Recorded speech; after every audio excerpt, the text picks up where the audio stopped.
Negative 5 plus 5 gives us 0. So we have 0 times 5 over 5.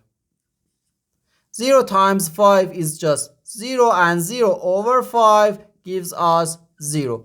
But this answer is not correct, because according to the order of operations, first we have to do parentheses, then exponents, then multiplication or division, and finally addition or subtraction.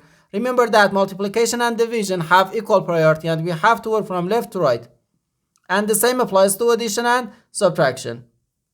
So here in the numerator, first we have to do this multiplication, then this addition. If we do this addition before this multiplication, it is wrong, because according to the PEMDAS, multiplication has higher priority than addition. Multiplication comes before addition.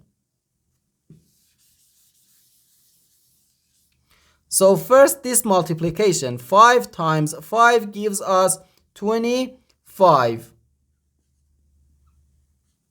So negative 5 plus 25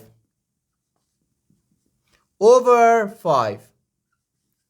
Okay, negative 5 plus 25 is just 20. So 20 over 5, which equals 4. And this is our final answer to this problem. The correct answer is 4.